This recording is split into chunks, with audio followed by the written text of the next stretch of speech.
जी अस्सलाम वालेकुम। वालेकुम सलाम सर। वालेकुम अस्सलाम सर। मेरी फादर डिटेल सर अपना चेहरा दिखा।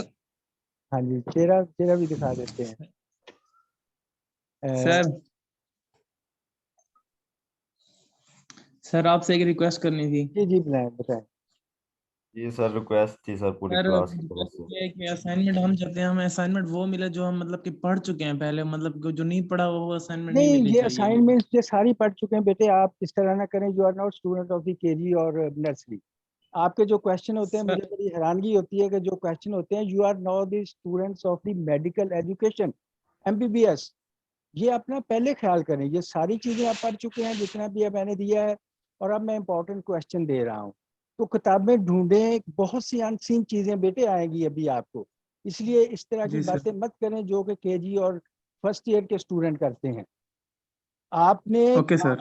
आपको सारी चीज़ें, आपको 4 किताबें, बहुत सी चीज़ें आपको अभी आपने कभी पढ़ी नहीं होगी, कि देखी नहीं होगी। वो एग्जाम में तो क्या कहेंगे आपके, हमने पढ़ा नहीं है। इट्स नॉट द क्वेश्चन बेटे, इट्स नॉट द क्वेश्चन। ये आप फिजियो ओके सर। पढ़ चुके हैं, सेल सारा पढ़ चुके हैं, और ये बार बार रिपीट हो रहा है। और इसमें आपने ये अब जो कह रहे हैं, ये तो चीज़ें सारी पहले आप असाइनमेंट में बना चुके हैं। अब मुझे कुछ बच्चे कह रहे हैं कि जी असाइनमेंट सारे ये तो हम लिख चुके हैं। अरे भाई, लिखोगे बार बार तो याद होगा। मैं तो बार बार आपसे यही कह रहा हूँ कि लिखोगे तो याद होगा। इसलिए इतने जितना ज्यादा लिख सकें, ये हमारे लिए, मैं समझता हूँ। अभी मैं एग्जाम सियालकोट लेने गया था, और अभी मैंने फर्स्ट ईयर का, तो मैं I was not here, Khwaja Sahab थे, मुझे नहीं पता कि उनका क्या। लेकिन ऑनलाइन एग्जामिनेशन का साफ साफ पता चलता था कि बच्चों को बिल्कुल बेसिक चीजें नहीं आती थी। तो प्लीज आप इस चीज एक तो आप जो जूम लेक्चर हैं उनको बहुत अच्छी तरह करें। ये अल्लाह की तरफ से, अल्लाह ताला माफ करे, हमारे लिए एक है, सारी दुनिया के लिए एक ये आफत आई हुई है। लेकिन इसको प्लीज आप हैंडल इसको तरीके से करें। और चारों किताबें आपके पास हैं। मैंने 4 किताबें, फिर भी मैं जो बच्चा मुझसे, मैं बता देता हूँ कि जी फलां जगह लिखा हुआ है, फलां जगह लिखा हुआ है। लेकिन अब इस तरह के क्वेश्चन बेटे नहीं पूछने चाहिए। क्वेश्चन जो है ना, वो पूछे जो कि वाकई बंदा लेके ये MBBS का क्वेश्चन है। तो ये जी ये कहाँ लिखा हुआ है, ये तो हमने पढ़ लिया है, ये हमने नहीं पढ़ा, ऐसी बात नहीं है। बड़ी बेसिक चीजें हैं, अभी तो स्टार्ट है। बहुत सी चीजें तो आपने बेटे ये पढ़ी हुई होंगी, उसमें लेवल्स में पढ़ी होंगी, FSC में पढ़ी हुई होंगी। ये सारी चीजें एक किस्म के रिवीजन है। ये फिजियोलॉजी में भी ये सेल पढ़ाया जा रहा है। सिर्फ थोड़ा सा बायोकेमिकल एस्पेक्ट इसमें हम ज्यादा उसको कर देते हैं कि ज्यादा आ जाए। तो अभी ये नेक्स्ट इंशाल्लाह ताला we are going to start the amino acid, protein structure, और उसके बाद लिपिड्स। हम तीनों इंशाल्लाह स्टार्ट करेंगे। प्रोफेसर साहब जो हैं लिपिड्स के केमिस्ट्री और फैटी एसिड। और उसके बाद अभी हम जो नेक्स्ट 1-2 आएंगे साइड में, वो मैं पिछली दूंगा, मुझे भी पता है। वो मैं पिछली इंपॉर्टेंट क्वेश्चन दूंगा। बेशक आप लिख चुके हैं, डजेंट मैटर, उसको दोबारा लिखें। मकसद ये है कि बेटे आपकी एग्जाम की तैयारी करवानी है। हमने जस्ट कि आप एग्जाम में वो चीज़ें अच्छी तरह उसको बता सकें। तो इसके लिए जितना ज़्यादा लिखेंगे, अभी तक जो है, जो फाइनल मतलब कहते हैं ना कि जी डॉक्यूमेंटेड चीज़ है, वो यही है कि अगर आप सुनेंगे तो मेरा विद इन 15 मिनट्स वो आपके जहन से ख़त्म हो जाएगा। अगर आप लिखेंगे तो it will stay near about more than 50 minutes, आपके जहन में वो रहेगी चीज़। तो इसलिए please try to right.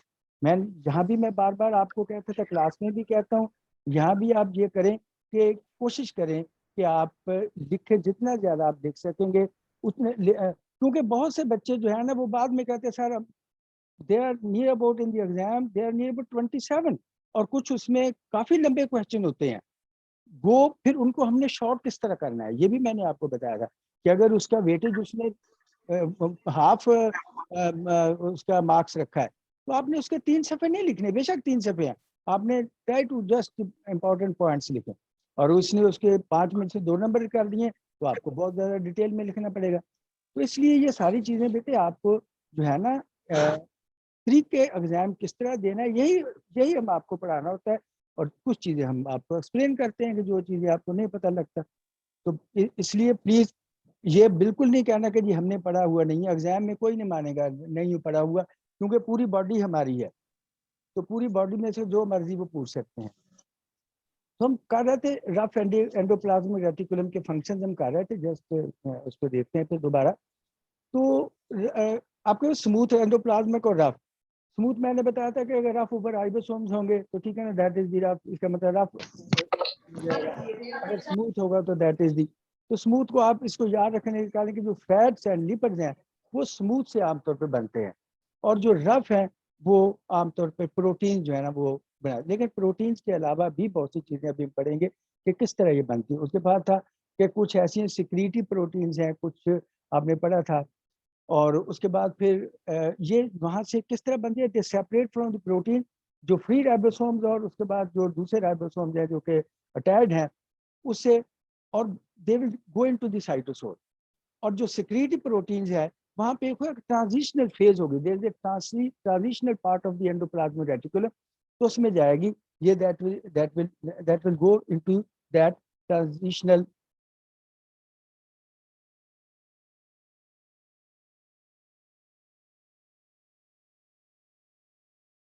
Sorry,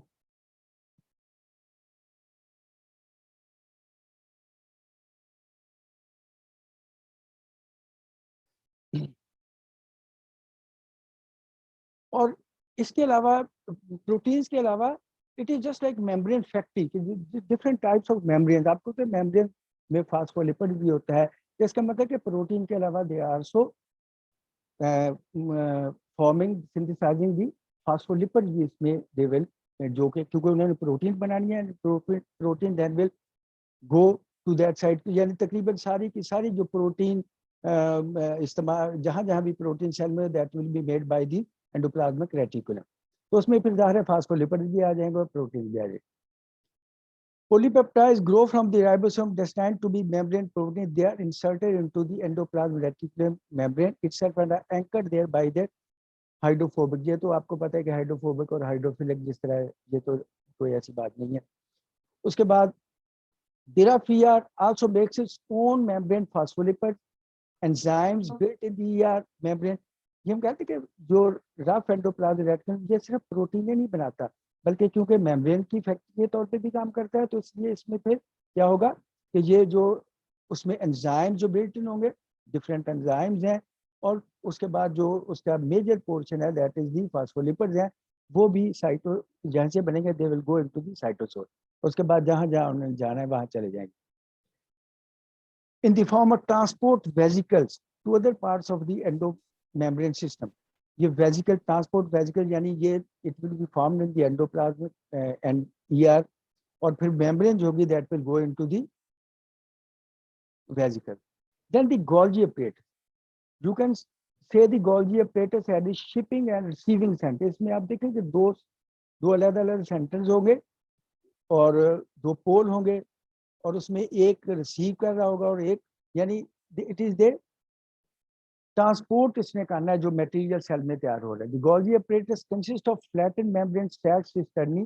cisternae होता है जिस तरह के वैक्यूल्स हैं जो कि फ्लूइड फील्ड चीजें होती हैं, looking like a stack of pita bread. और ये आपने देखा था कि जो सिस्टर्नी थे एंडोप्लाज्मिक रेटिकुलम थे, they are connected with each other.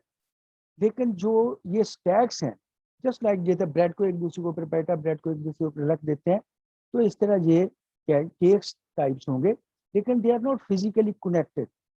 Endoplasmic reticulum जो सिस्टर्नी थे दे आर फिजिकली कनेक्टेड थे, but these are not physically connected, ये फिजिकली कनेक्टेड नहीं होंगे।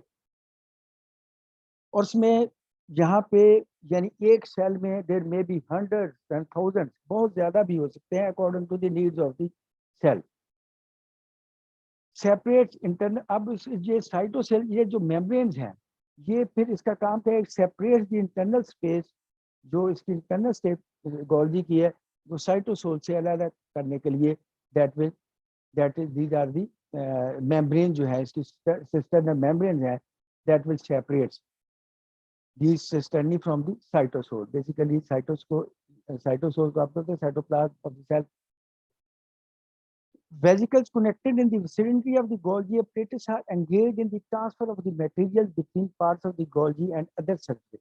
ये इसलिए बेसिकली जो चीज़ें बन रही हैं उनको अब ट्रांसपोर्ट भी होना है, और basically these are transparent, these synthesize, जो सिंथेटिक चीज़ें बन रही हैं दे आर, उनको ट्रांसफर कर रहे हैं। तो वो कुछ तो सेल के अंदर हैं, कुछ गोल्जी के अंदर है, कुछ फिर सेल में दूसरी जगह पे जाके।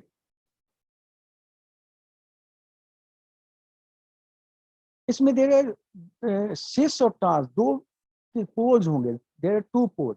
A Golgi stack has a distinct structural polarity with the membranes of the sternum on opposite sides of the stack, different in thickness and molecular composition. इसमें दो पोल होंगे, one is called the cis pole and the other is called the trans पोल।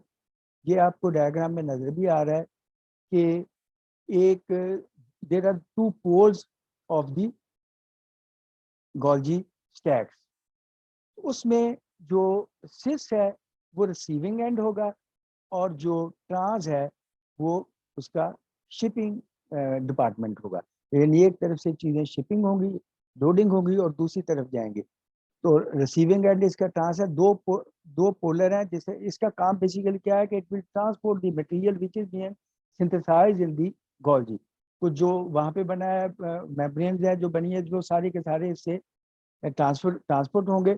और जो transport का parameter वो two polar है, two sides हैं, एक that is the cis side है और एक है ट्रांस फेज। और जो सिस फेज है वो रिसीविंग होगा, ट्रांस जो होगा that will be the shipping of the operators. इसमें you can see the in the trans membrane, electronic membrane में ये आप देख सकते हैं, इलेक्ट्रॉन माइक्रोस्कोप, सॉरी। अब इसमें यह है कि जो ये प्रोडक्ट है ये सिर्फ यहाँ से ट्रांसपोर्ट ही नहीं आते, बल्कि they are being modified during the transit from the cis to the trans region. उसके दौरान अकॉर्डिंग द सिचुएशन इसकी मॉडिफिकेशन भी होती रहती है। और मेन मॉडिफिकेशन इसकी होगी कि जो उसको ग्लाइकोप्रोटीन्स को हैं, जो प्रोटीन्स हैं उसके साथ जो glyco is the carbohydrate portion of, तो वो बेसिकली यहाँ पे एंजाइम प्रेजेंट है, दे विल मॉडिफाई इनको, उनको ये मॉडिफाई करेंगे अकॉर्डिंग टू द सिचुएशन, तो जिस तरह वो यूज होने हैं। यानी एक तो ट्रांसपोर्ट कर रहा है, उसके बाद इट इज मॉडिफाइंग दैट, जो भी स्ट्रक्चर बन रहा है उसको ये मॉडिफाई। और जो इम्पोर्टेंट थ्री मॉडिफिकेशन है that is of the carbohydrate portion of the glycoprotein. सबसे पहले आपको पता है कार्बोहाइड्रेट्स हैं, ये रफ एंडोप्लाज्मिक रेटिकुलम में वहाँ पे क्या सिंथेसाइज हो रहा था, प्रोटीन। लेकिन जो कार्बोहाइड्रेट्स हैं ये भी बीइंग एडेड, ये एडेड वहीं से शुरू हो जाती है इसकी एडिशन, लेकिन उसकी मॉडिफिकेशन जो है that is in the Golgi apparatus. The carbohydrates on the resulting glycoproteins is then modified. यानी ये इसकी जो सिंथेसिस है वो प्रोटीन के साथ ही कार्बोहाइड्रेट पोर्शन की भी हो जाती है, लेकिन ये ट्रांसफर होकर जब जो मॉडिफिकेशन है ये फिर इसकी ड्यूरिंग दिस ट्रांसपोर्ट फेज या transfer phase. The Golgi removes some sugar monomers and substitute others, producing a large variety of carbohydrates. वो इसके बाद अकॉर्डिंग द सिचुएशन कुछ चीज़ों को रिमूव करता है, कुछ चीज़ों को ऐड करता है, और फिर एक फाइनली जिस चीज़ की भी जरूरत होती है उसके मुताबिक वो ग्लाइकोप्रोटीन्स बना देता है। Then the membrane phospholipids may also be altered in, और इसी तरह जो membrane structure है जिसमें मेजर पोर्शन दी फॉस्फोलिपिड वो भी इसमें यहाँ पे चेंज होता है। बेसिकली बेटे ये बंद कर दें, जो भी है बेसिकली सिंथेसिस हो रही है वो रफ में हो रही है, लेकिन it is then being transported to the Golgi apparatus। ये ट्रांसपोर्ट हो रहा है, तो गोल्जी apparatus में during the transport phase there is also the modification और अल्टरेशन ऑफ द डिफरेंट, और स्पेशली वो कहता है कि जो फास्फोलिपिड्स हैं उनकी अल्टरेशन जो अकॉर्डिंग टू द सिचुएशन वो हो रही है। और उसके बाद इसके अलावा गोल्जी apparatus ना सिर्फ, इसका मतलब जब ये उसको मॉडिफाई करेगा तो इसका मतलब इट हैज टू, इसमें कुछ चीज़ों को माइक्रो मॉलिक्यूल्स इसको खुद भी बनाना पड़ेंगे जब मॉडिफाई करेगा, या जब उसको मॉडिफाई करेगा या कुछ चीज़ों को एडिशन करेगा। तो it mean that some part of some macromolecules will be synthesized in the Golgi apparatus also. यानी बेसिकली वो रफ एंडोप्लाज्मिक रेटिकुलम में ही हो रहे थे, लेकिन उसके बाद उसे ट्रांसपोर्ट होकर डिफरेंट जगहों पे जाना है। तो during the transfer from the cis to the trans, जो कि इन दी गोल्जी ऑपरेटर, वहाँ पे मॉडिफिकेशन हो रही है। और मॉडिफिकेशन जो है वो सिर्फ मॉडिफाई इसलिए नहीं कर रहा कि उन चीज़ों को थोड़ा बहुत चेंज कर रहा है, बल्कि कुछ चीज़ें सिंथेसाइज करके उसमें शामिल कर रहे हैं। बहुत से मैक्रो मॉलिक्यूल्स उसमें polysaccharide secreted by the cells और गोल्जी प्रोडक्ट्स इंक्लूडिंग, जिस तरह वो उसकी एग्जांपल दे रहे हैं कि polysaccharide secreted by the cells और गोल्जी प्रोडक्ट्स। जो पॉलीसेक्राइड्स हैं ये बेसिकली ये पॉलीसेक्राइड अभी हम पढ़ेंगे कार्बोहाइड्रेट्स, उसमें जो बेसिकली एक तो प्लांट में है और एक हमारे जो हमारा पॉलीसेक्राइड है ग्लाइकोजन है, कार्बोहाइड्रेट ग्लूकोज के जो अगर उसकी जो स्टोरेज फॉर्म है। लेकिन अगर इसकी जो प्लांट्स में है तो उसमें द मेजर जो polysaccharide that is the cellulose. और सेलुलोज के अलावा भी नॉन सेलुलोज पोर्शन भी कुछ होते हैं, और जिसमें से मोस्टली पैक्टिन एंड हेमीसेलुलर, ये अभी हम पढ़ेंगे। लेकिन सिर्फ आप ये याद कर लें, ये आपको पता होना चाहिए कि इसमें जो वो हमारे पास जो चीज़ें बन रही हैं एंडोप्लाज्मिक रेटिकुलम में, these are being transported through the Golgi apparatus, and there are two poles of the Golgi apparatus, एक ट्रांस है एक सिस है, from cis to the trans, एक शिपिंग है और एक उसका रिसीविंग एंड है। सिस से रिसीविंग है और ट्रांस उसका शिपिंग एंड है।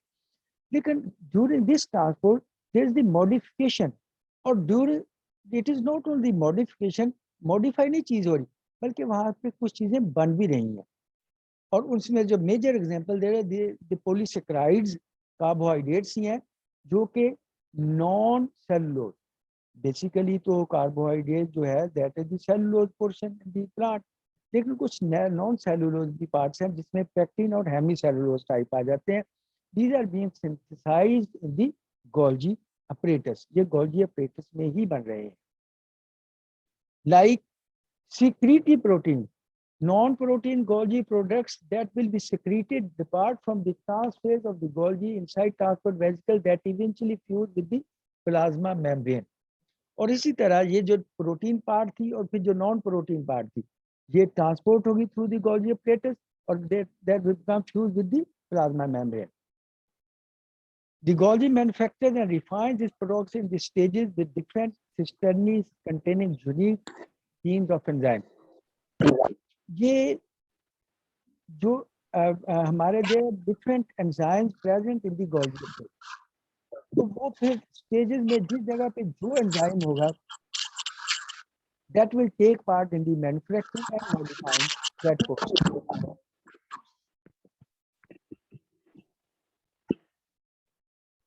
और उसके बाद एक तो था अभी रिसेंटली के कुछ स्टैटिक टाइप ऑफ ग्लूकोज, हम करें प्लीज, ये क्या शो रहा है Golgi as a then is more dynamic structure, कुछ इसमें नहीं तो हो गया दोस्त। बेटे बातें ना करें।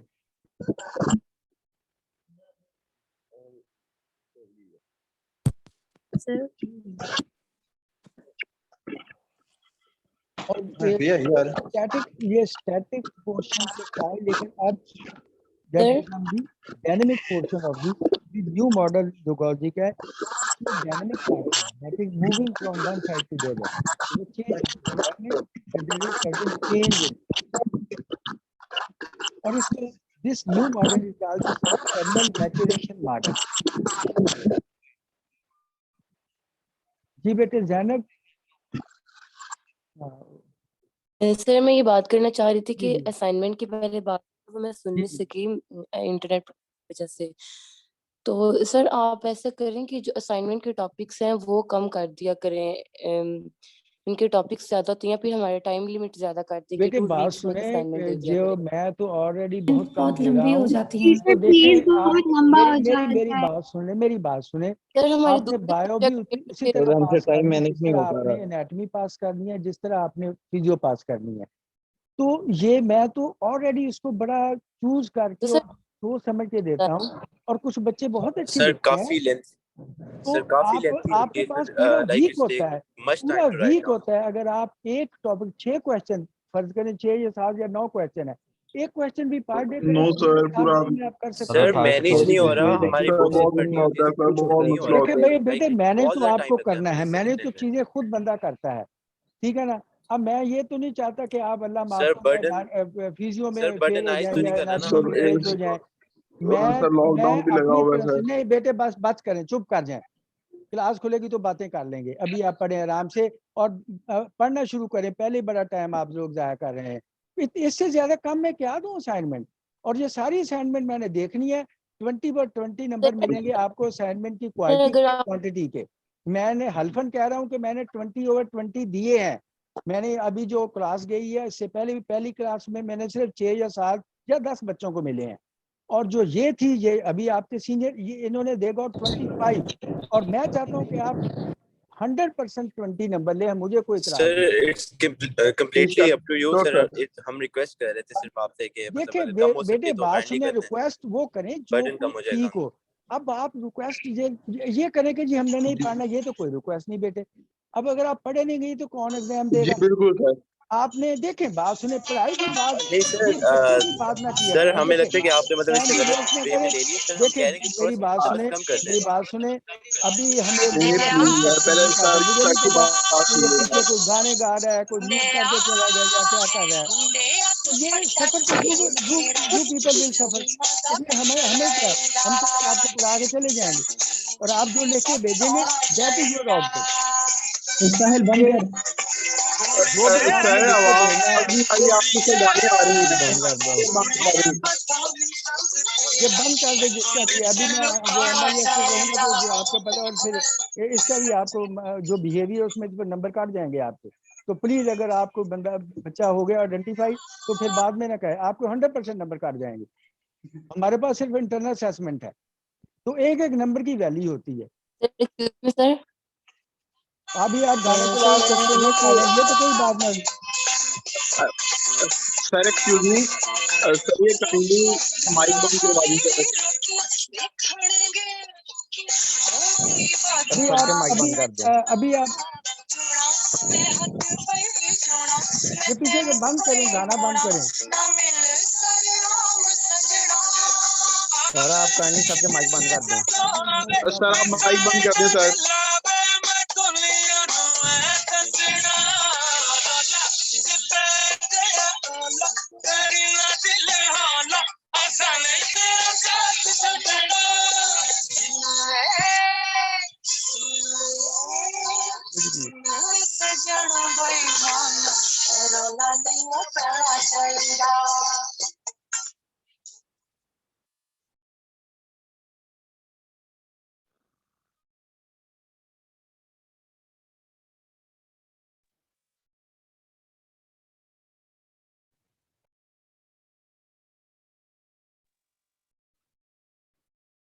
अभी आपका कोई क्वेश्चन हो तो मुझे प्लीज आप मैसेज कर दें, तो मैं उसका आपको जवाब दे दूंगा। और ये कोई क्वेश्चन नहीं कि हम कर नहीं सकते, हम पढ़ नहीं सकते, हम हमारे पास टाइम नहीं है। आपको जो है ना, इससे कम मैं क्या दूं। पूरे वीक में 7 क्वेश्चन है और छोटे छोटे क्वेश्चन है, और वो भी आप कह रहे हैं कि ज्यादा है। ओके सर कोई हाँ, मसला नहीं आप है। एक क्वेश्चन है। जी सर, आप सही कह रहे हैं, ज्यादा नहीं होता हम और पीछे से गाने लेते हैं। चल रहे हैं। अब ठीक है सर, वी विल ये मैनेज सर, वी अब विल मैनेज। इस तरह हमें थैंक यू।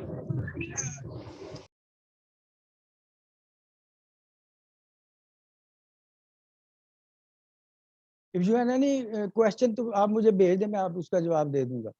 और आराम से सुने, जो लेक्चर सुने बस आप।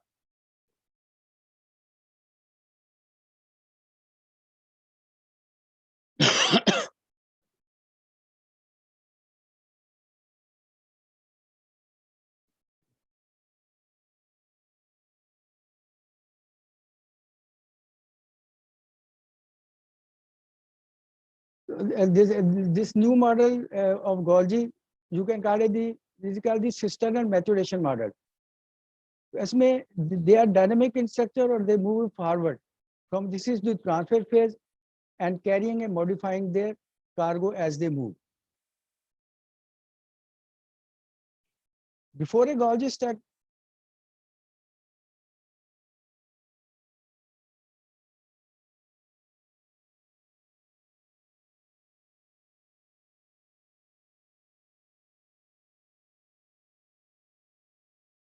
Before a Golgi stack disappears, अभी लेक्चर के बाद जो आपका क्वेश्चन होगा उसका मैं जवाब दे दूंगा, लेकिन कोई भी इसमें नहीं होगा कि आप जो है ना कम नहीं होगी असाइनमेंट्स, क्योंकि इससे कम नहीं हो सकती।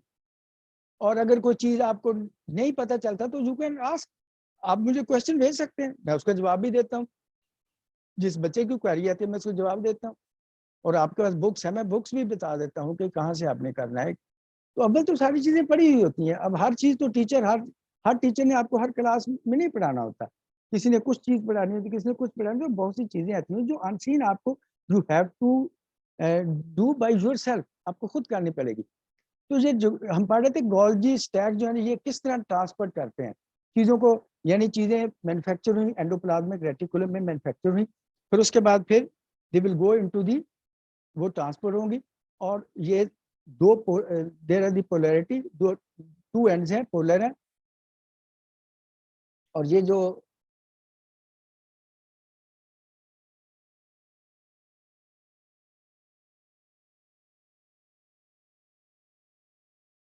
एक 6 और 8 चांस है। जिसने भी ये रेज हैंड, आप इस तरह करें कि आप प्लीज मुझे लिख के भेज दें क्वेश्चन, मैं आपका जवाब दे दूंगा, क्योंकि इस तरह बड़ी डिस्टर्बेंस हो रही है और उसमें गाने लगाए हुए हैं, पता नहीं क्या कर कुछ कह रहे हैं, तो इस तरह कोई फायदा नहीं है, ठीक है ना। तो जो भी आपको मतलब कोई क्वेश्चन है तो प्लीज आप मुझे वो आप लिख के भेज दें, मैं उसका जवाब दे दूंगा। और उसके बाद जिस तरह आपने देखो कि डाक में चीज़ों को, अब डाकखाने में चीज़ें आती हैं तो वो इस तरह होता है कि ये जिप कोड्स होते हैं कि जी इस महल्ले का फलां कोड है, इस महल्ले का फलां कोड है, किसी का 54 है, किसी का 45 है। तो ये कोड्स लगे होते हैं कि ये जी फजल वाबड़ा टाउन का है, ये जौहर टाउन का है, ये फलां जगह है। तो वो जिप कोड्स की तरह फिर वो जो पोस्ट ऑफिस वाले हैं, ये separates it according to the zip codes कि जी ये 45 है, ये 54 है। उसके बाद वो फिर दैट गोज टू 45 अगर जौहर टाउन का वहां चले जाएंगे, 54 अगर वाबड़ा टाउन का वहां चले जाएंगे। तो in this way the Golgi nature beautifully design this thing. इसी तरह जो चीजें जहां जानी होती हैं तो उसमें आइडेंटिफिकेशन टैग्स फिर लगते हैं। और normally these are the phosphate groups, these are being attached to this, ये phosphate groups इसके साथ अटैच होते हैं Golgi product, and they act like a zip codes on the mailing labels, कि जिस तरह हमारे डाक के सॉर्ट आउट नहीं करते जिस तरह मैंने अभी बताया, तो ये भी उसी कोड की तरह कि जी ये कोड फलां जगह, ये फलां जगह, उसी तरह फिर ये चीजें जो है ना that go to the docking site, कि वो जहां जहां का कोड होता है वहां पे चीज चली जाती है। Finally, the transport vehicles budded from the Golgi may have external molecules on their membrane that recognize docking site. वो इसी तरह जिस तरह डाकिया है, डाक वो साइट को अगर उसके पास 44 उसने पहले दे तो 44 जिस जगह का है वाबड़ा टाउन का है वाबड़ा चले जाएगा, जौहर टाउन का है जौहर टाउन। इसी तरह अगर ये जो भी उसने पहले जो जिप कोड फॉस्फेट ग्रुप लगा है तो जिस जगह का है वो जहाँ पे जाके वो उसको रिकॉग्नाइज करेगा and that will go to that site on the surface of the specific organelle on the plasma membrane। और सेल में डिफरेंट ऑर्गेनल्स में और डिफरेंट प्लाज्मा हर एक का अलग अलग जिप कोड्स हैं। तो जहां जहां भी उस चीज ने जाना है उसके मुताबिक that will go to world that docking site. उसके बाद lysosome, lysosome you can say the digestive compartment. अब जो चीजें हम बेटे लेते हैं एज ए डाइट, उसमें हम मेनली प्रोटीन लेते हैं, हम कार्बोहाइड्रेट्स लेते हैं, हम फैट्स लेते हैं। तो as such they don't become the part of the body, they are not in a position कि वो इस तरह नहीं होते कि जाके वो that become the part of the body, कि ये बॉडी का पार्ट बन जाए। तो क्या होगा कि they have to be converted into the monomers. Monomers, the simplest molecules that can be absorbed or the digest by the body. तो उसमें प्रोटीन्स का अगर हो जाएगा तो अमाइनो एसिड बन जाएंगे, पॉलीसेक्राइड्स होंगे तो मोनोसेक्राइड्स बन जाएंगे, फैट्स में ग्लिसरॉल और फ्री फैटी एसिड बन गए जो कि आगे माइजल्स और उसके बाद पाइलोमाइक्रोन्स की शक्ल में चलेंगे और उसके बाद न्यूक्लिक एसिड। तो ये जो सारी चीजें हैं वो आरएनए डीएनए ये सारी चीजें उस और कहाँ पे होंगी, these are the lysosome। इसलिए we can call the lysosome as the digestive enzyme। इनको हमको digestive enzyme भी digestive portion भी कहेंगे क्योंकि there are certain enzyme, ये हम सेकंड ईयर में पढ़ेंगे कि वहाँ पे एंजाइम्स कौन कौन से हैं और किस तरह वो आगे डिजीज पैदा करते हैं। फर्स्ट ईयर में ऐसा नहीं आएगा, फर्स्ट ईयर में सिर्फ होगा अगर डिजीज आएगी, कोई आपको सिनेरियो दिया होगा एमसीक्यू में, तो उसमें फिर आपने लाइजोसोम एब्सेंट का ऑप्शन आपको होगा कि जी वहाँ लिखा होगा कि on the electron microscope they lysosomes were absent. तो उसमें आप फिर प्लीज आप मुझे अपने क्वेश्चन भेज दें। उसके बाद क्योंकि मैंने ये म्यूट इसलिए किया है कि बिल्कुल कोई बच्चा सुन नहीं रहा था और शोर डाल रहे थे और उसमें गाने की आवाज़ें आ रही थी। तो प्लीज़ आप इस तरह करें, जो भी आपने मुझसे बात करनी है आप मुझे फ़ोन कर सकते हैं, आप मुझे मेल भी कर सकते हैं और आप मुझे व्हाट्सएप पे क्वेश्चन भी कर सकते हैं, तो मैं उसका जवाब दूंगा आपको। तो उसमें फिर ये एंजाइम्स अगर एब्सेंट होंगे तो फिर अब मैकेनिज्म क्या है लाइजोसोम में, उसमें फेगोसाइटोसिस होगा, ऑटोफेजी होगा, ऑटोडाइजेशन होगा और एपोप्टोसिस होगा। हम देखेंगे कि ये क्या है, फेगोसाइटोसिस क्या है, ऑटोफेजी क्या है, ऑटोडाइजेशन क्या है, एपोप्टोसिस क्या है। अब जैसे फेगोसाइटोसिस, ऑटोफेजी, इसका काम तो ये है कि चीज़ों को डाइजेस्ट करना, जो भी मैक्रोमॉलिक्यूल्स हैं, प्रोटीन्स हैं, लिपिड्स हैं, या जो भी हमने खाया है, कार्बोहाइड्रेट्स हैं, उनको convert into the simpler sugar, amino acid and other monomers to pass into the cytosol, ताकि वो उस हालत में होने के बाद they can pass into the cytosol where they either become nutrients और रिसाइकल, कि जहाँ जाके वो हमारी बॉडी के हिस्सा बन जाए या फिर उनकी रिसाइकलाइजेशन हो जाए। और human liver cell hepatocyte recycles half of its macromolecules each week. अब इस लाइजोसोम का ये इस डायग्राम में आप देख सकते हैं कि lysosome fusing with the food molecule during the process of phagocytosis by a protist, जो सिंगल जो सेल यूनिसेलुलर कोई ऑर्गेनिज्म है उसको उन्होंने दिखा दिया प्लाज्मा मेम्ब्रेन साथ फूड वैक्यूल, और ये जब उसके बाद लाइजोसोम में then it will go into the part, it become the part of the lysosome, or there are digestive enzymes present and finally they will become the digestion।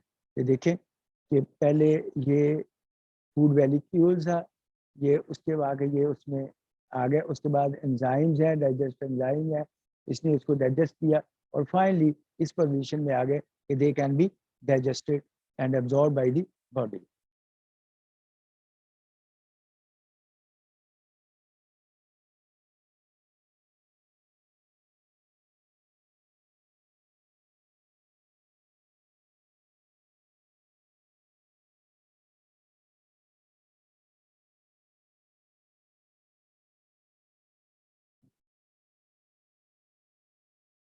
Hydrolytic enzymes and lysosomal membranes are made by rough endoplasmic reticulum.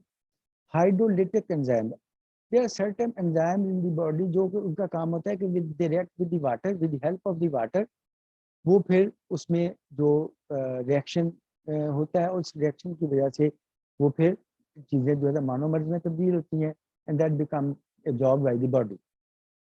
उसमें ये जो लाइजोसोमल membranes है ये basically rough endoplasmic reticulum पढ़ चुके हैं कि ये रेट्रोप्लाज्मिक रेटिकुलम में बनती हैं, लेकिन उसके बाद ये गोल्जी में आ जाती हैं और ट्रांसपोर्ट होकर डिफरेंट जगह पे चली जाती हैं। Some lysosomal probably rise by budding from the trans face of the Golgi apparatus, और जिस तरह मैंने पहले पढ़ा है कि there is a transport face, जो एक पोल से दूसरे पोल तक जाना है, जिसको हम कहते हैं कि ट्रांसपोर्टिंग जो चीज़ें जानी है, तो उसमें कुछ चीज़ों की मॉडिफिकेशन भी होती है और कुछ चीज़ नए मैक्रोमोलेक्यूल बनते भी हैं। अब इसमें ये जो लाइजोसोमल एंजाइम्स हैं, आमतौर पे लाइजोसोम का pH it is near about 5, it mean that it is slightly acidic pH, यानी जितना कम होगा वो स्ट्रॉन्ग एसिड होगा, जिस तरह हमारे हाइड्रोक्लोरिक एसिड का है दैट इज 2 pH, और जो जितना ज़्यादा पीएच होगा 7 से अबव, चले 7 तक न्यूट्रल आ जाएगा, और 7 से अबव जो वो फिर हो जाएगा that is the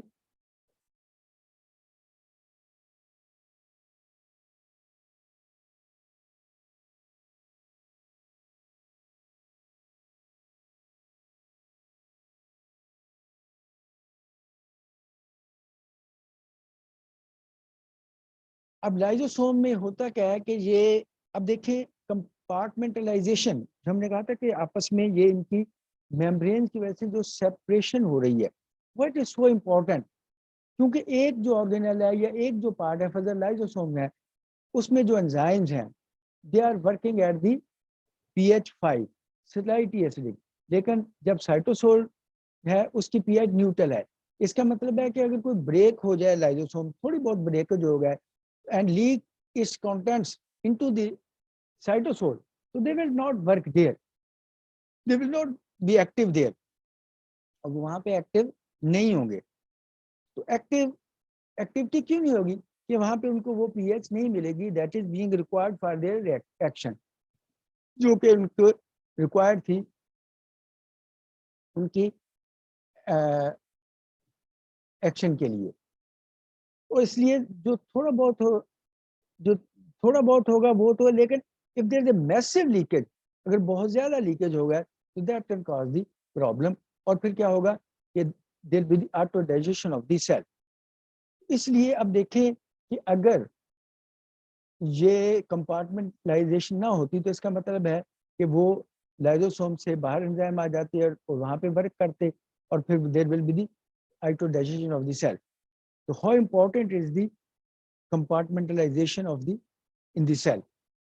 Proteins of the inner surface of the lysosomal membrane and the digestive enzyme themselves are thought to be spared from the destruction by having three-dimensional shape that protect vulnerable bone from enzymatic attack.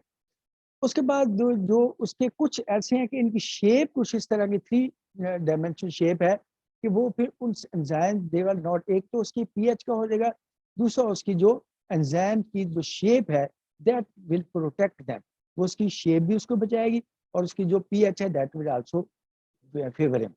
The cells of the people with inherited lysosomal storage disease lack a functioning hydrolytic enzyme normally present in lysosome. अब अगर वो enzyme present नहीं है जो कि इनको which is causing दीजिए जो डाइजेशन है उसकी कर रहा है, इनको जो हमारी डाइट के प्रोडक्ट्स हैं, तो क्या होगा वहाँ पे फिर वो चीज़ें जो है ना वो वहाँ पे इकट्ठी हो जाएंगी और वो डाइजेशन नहीं होगी, तो क्या हो, उसका नाम होगा लाइजोसोमल स्टोरेज डिजीज। अब वो क्यों होगी कि या तो लाइजोसोम ही नहीं है या फिर एंजाइम एब्सेंट है जिन्होंने उनको ब्रेक डाउन करना था। अगर ब्रेक डाउन नहीं करेंगे, अगर वो ब्रेक डाउन नहीं होंगे that will not become in the form of the monomer, so that can be used by the body. The lysosome become engorged which begin to interfere with other cellular activities. अब होगा क्या कि जो फर्ज करें वो उसने एक मिसाल दिया Tay Sachs disease. Tay Sachs disease basically it is a lipid digesting enzyme absent होता है, और जब ये लिपिड डाइजेस्टिंग एंजाइम एब्सेंट तो क्या होगा कि वो जो लिपिड की डाइजेशन है, conversion of the macro molecules into the micro molecules, वो नहीं होगी। तो उसमें क्या होगा, the brain becomes impaired by the accumulation of the lipids in the cell, तो उसमें फिर वो एक्युमुलेशन हो जाएगी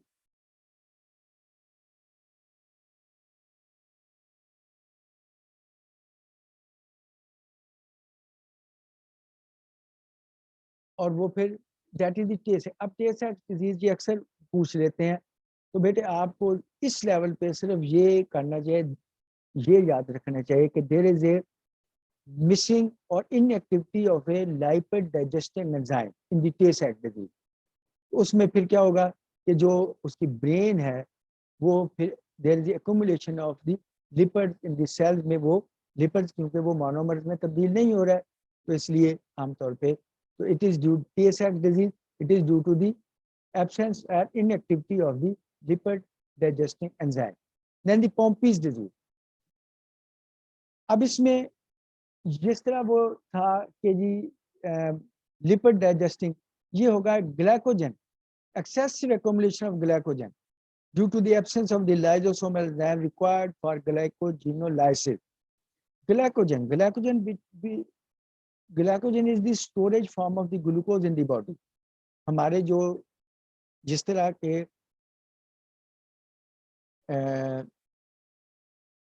स्टार्च है जो कि प्लांट्स में storage form of the glucose, जो ह्यूमन में हम में है, जब हम ग्लूकोज लेते हैं तो there is being stored in the form of the glycogen. तो इसमें कुछ ग्लाइकोजन जो है ना वो स्टोर उसी वक्त यूज हो जा सकती है, और कुछ लेटर ऑन जो है ना that will become the part of the lipids में तब्दील हो जाएगी। ये आगे थोड़ा लंबा प्रोसेस है, लेकिन हम क्या कि ये ग्लाइकोजन अगर फर्ज करें हमने सुबह खाना खाया है, उसके बाद फिर तकरीबन 8 या 10 घंटे के बाद वो ग्लाइकोजन वो यूज नहीं हुआ ग्लूकोज, तो that is stored in the form of the glycogen, वो ग्लाइकोजन की फॉर्म में स्टोर हो गया है। और when we are not taking, फर्ज कर हमने रोजा रख लिया या हमने कुछ नहीं खाया 8 या 10 घंटे, there will be the glycogenolysis, break down of the glycogen molecule. ये जो ग्लाइकोजन मॉलिक्यूल थे, there will be the break down of these glycogen molecule, इनकी ब्रेकडाउन हो जाएगी और फिर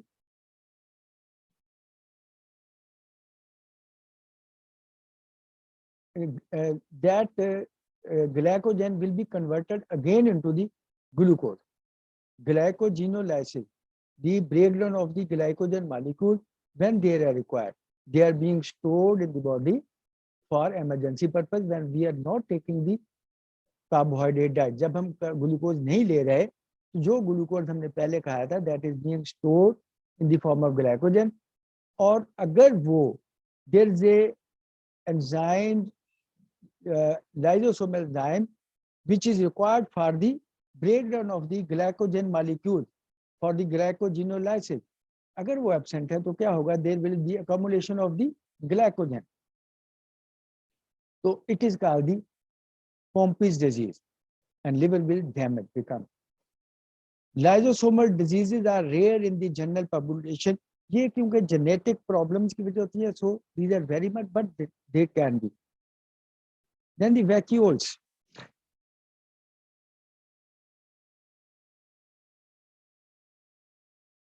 Vacuoles, these are mainly the main diverse maintenance compartment. इनकी जो वैक्यूल्स के बहुत ज्यादा जो इम्पोर्टेंट है, ये यूनिसेलुलर में भी है और इन दी प्लांट सेल, इनमें इसकी बहुत ज्यादा इम्पोर्टेंस है। वैक्यूल्स, डाइवर्स मेंटेनेंस कंपार्टमेंट, और इसकी जो मेन है जो इम्पोर्टेंस है that is in the plant cell vacuole. The central vacuole usually the largest. अब देखेंगे इसमें एक किस्म की पूरी शेप बना रहा है प्लांट्स में, और फिर इसको वाटर एब्जॉर्ब भी करेगा ताकि to enlarge the size of the plant cell. इसमें आप देखें सेंट्रल वैक्यूल और जो इसका न्यूक्लियस और साइटोसोल है वो बड़ा थोड़ा सा इर्द गिर्द नजर आ रहा है, और क्लोरोप्लास्ट है, सेल वॉल भी है। In a plant cell, the rest of the cytoplasm is generally confined to a narrow zone between the vacuolar membrane and the plasma membrane. Transmembrane electronic membrane के थ्रू जो हम देखते हैं। Vacuoles are membrane bordered varicose, और इनके जो function है they vary with the types of the cell. ये डिफरेंट इनके फंक्शन है और ये वेरी करेंगे कि ये कहाँ पे है। Basically food vacuole form by the phagocytosis by the cell, जो कि जिसमें फूड एक्यूमुलेट होगा उसको हम कहेंगे फूड वैक्यूल। और उसके बाद फ्रेश वाटर प्रोसेस जो कि सिंगल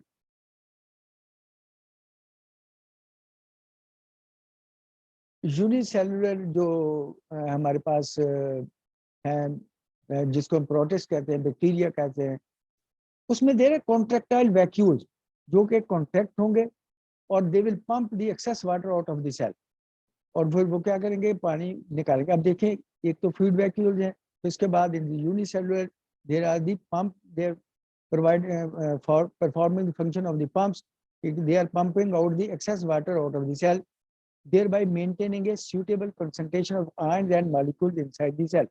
तो उसने जो उसकी concentration है उसको रखना है according to the requirement. Plant cell में जिससे मैंने कहा कि इसकी मेजर जो इंपॉर्टेंस है that is the plant cell. Plant cells में generally contain a large central vacuole.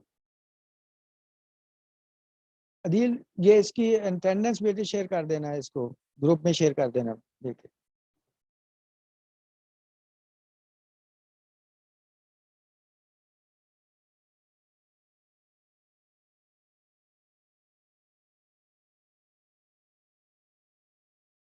ये देखें प्लांट सेल में ये अभी जनरली कंटेन लार्ज, ये इसमें अब देखें कि काफ़ी बड़ा है, ये देखें यू कैन सी काफ़ी। उसके बाद the central vacuole develops by the coalescence of the smaller vacuoles themselves derived from the endoplasmic reticulum and Golgi apparatus। ये जो ज्यादा बड़ा वैक्यूल है ये छोटे छोटे वैक्यूल जो आपस में मिलके दे विल फॉर्म, और वो कहाँ से बनेंगे? Derive from the ER and the Golgi apparatus। आपको पता है कि चीजें तो बन तो ईआर में रही हैं और फिर they come into the different organelles of the cell through the Golgi apparatus, and there is a modification or some synthesis of other macro molecules, वो भी उसमें आमतौर पे है। The vacuole is thus an integral part of the plant cell endomembrane system। इसका मतलब vacuole जो है ये एक एंडोमेम्ब्रेन सिस्टम का इंटीग्रल पार्ट है, खासतौर पे प्लांट्स में इसकी बहुत ज्यादा अहमियत है। Like all cellular membrane, the vacuole membrane is selective in transport. आपको पता है कि जिस तरह सारी membrane they are not freely जो ट्रांसफर चीजों की नहीं हो सकती, उसमें दे आर सिलेक्टिवली कि कुछ they are special types of the transport proteins present जो कि बड़े सिलेक्टिवली चीजों को अलाउ करते हैं कि which can be transport through these membrane. Like all cellular membrane, the vacuolar membrane is selective in transporting the solution inside the central vacuole called the cell sap। जिस तरह वो साइटोसोल है, इसी तरह जो इसमें वैक्यूल के अंदर जो सॉल्यूशन है that is called the cell sap. और ये जो मेम्ब्रेन्स हैं दे विल, ये इनको फिर अलहदा करेंगे, separate the cell saps from the cytoplasm. The plant cell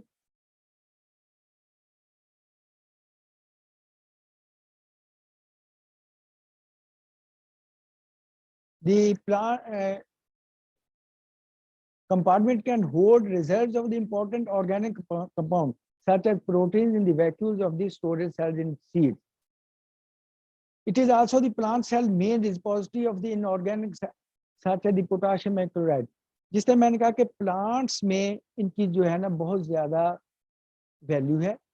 plants में एक तो ये वहाँ पे जो जितनी भी रिजर्व ऑर्गेनिक कंपाउंड है उनके ये एज ए रेजर्वायर काम करते हैं। फिर खासतौर पे इलेक्ट्रोलाइट्स, खासतौर पोटाशियम और क्लोराइड वगैरह, ये भी इसी में दीज सेंट्रल वैक्यूल्स में होंगे। और many plants have used their vacuole as a disposal sites for metabolic by products that would endanger the cell if they accumulated in the cytosol. उसके बाद प्लांट सेल में एक तो इन्होंने उसका वो रेजरवायर के तौर पे काम किया, इलेक्ट्रोलाइट्स रेजरवायर के तौर पे काम किया।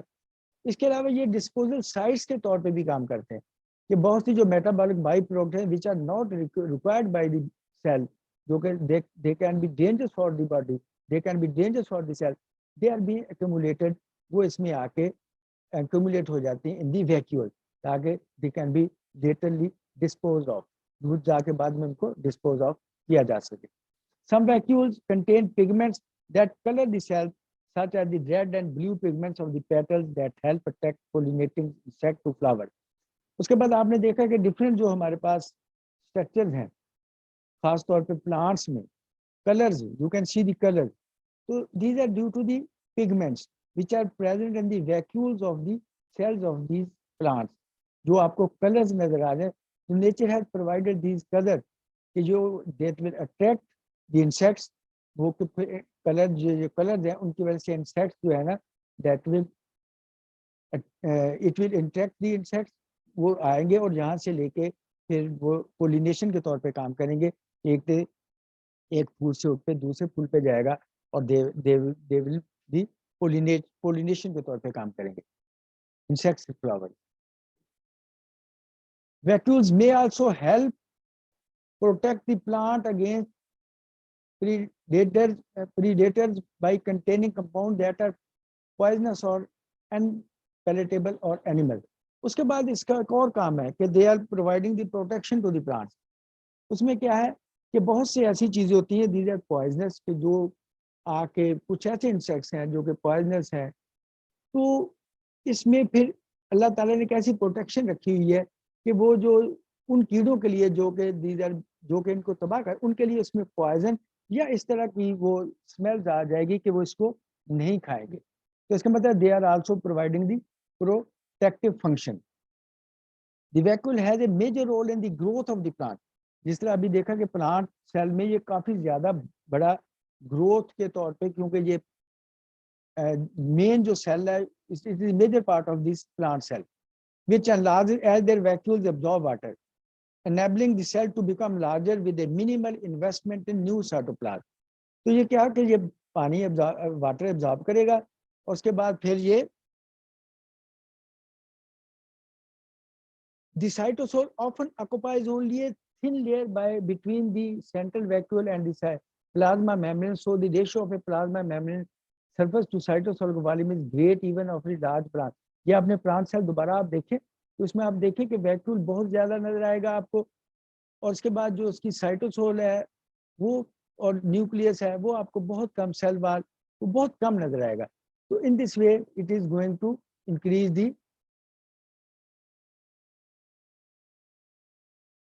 Then the next inshallah we will do the plasma membrane। Thank you very much।